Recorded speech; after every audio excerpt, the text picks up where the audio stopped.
ইসলামের ইতিহাসে মিরাজ একটি মহান ও অলৌকিক ঘটনা। এটি ঘটেছিল হিজরতের প্রায় ১ বছর আগে, এক গভীর রাতের সময়। সেই সময় নবী মুহাম্মদ সাল্লাল্লাহু আলাইহি ওয়াসাল্লাম কঠিন দুঃখ ও কষ্টের মধ্য দিয়ে যাচ্ছিলেন। প্রিয় স্ত্রী খাদিজা রাদিয়াল্লাহু ও চাচা আবু তালিবের ইন্তেকালে তিনি অত্যন্ত ব্যথিত ছিলেন। ঠিক সেই মুহূর্তেই আল্লাহ তাআলা তার প্রিয় নবীকে সম্মানিত করলেন এক অনন্য সফরের মাধ্যমে, ইসরা ও মিরাজ।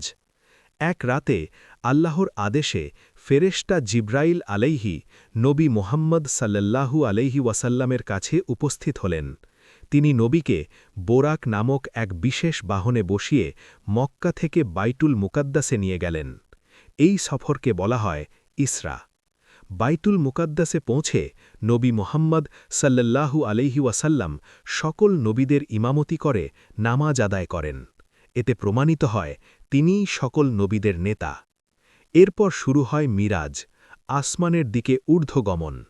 নবী মুহাম্মদ সাল্লাল্লাহু আলাইহি ওয়াসাল্লাম একে একে ৭ আসমানে ভ্রমণ করেন।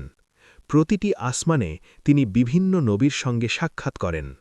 প্রথম আসমানে আদম আলাইহি, দ্বিতীয় আসমানে ঈসা আলাইহি ও ইয়াহিয়া আলাইহি, তৃতীয় আসমানে ইউসুফ আলাইহি, চতুর্থ আসমানে ইদ্রিস আলাইহি, পঞ্চম আসমানে হারুন আলাইহি, ষষ্ঠ আসমানে মুসা আলাইহি এবং সপ্তম আসমানে ইব্রাহিম আলাইহি।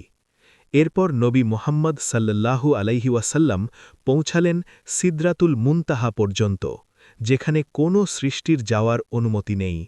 সেখানে তিনি আল্লাহ তাআলার সাথে এমনভাবে সাক্ষাৎ করেন যা মানুষের ভাষায় বর্ণনা করা অসম্ভব। এই মহিমান্বিত মুহূর্তেই আল্লাহ তাআলা উম্মতের জন্য ৫ ওয়াক্ত নামাজ ফরজ করেন। শুরুতে নামাজ ছিল ৫০ ওয়াক্ত, কিন্তু আল্লাহর রহমতে তা কমিয়ে ৫ ওয়াক্ত করা হয়, যার সওয়াব ৫০ ওয়াক্তের সমান।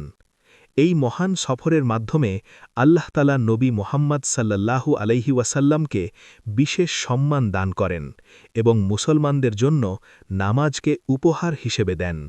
মিরাজ আমাদের শেখায়, নামাজ হল মুমিনের মিরাজ, আল্লাহর সাথে সরাসরি সম্পর্ক স্থাপনের সবচেয়ে বড় মাধ্যম। মিরাজের ঘটনা মুসলমানদের ঈমানকে দৃঢ় করে এবং কষ্টের পর আল্লাহর সাহায্য ও পুরস্কারের আশার বার্তা দেয়। ভিডিও দেখার জন্য অনেক ধন্যবাদ। ভিডিওটি ভালো লাগলে লাইক, শেয়ার এবং সাবস্ক্রাইব করুন।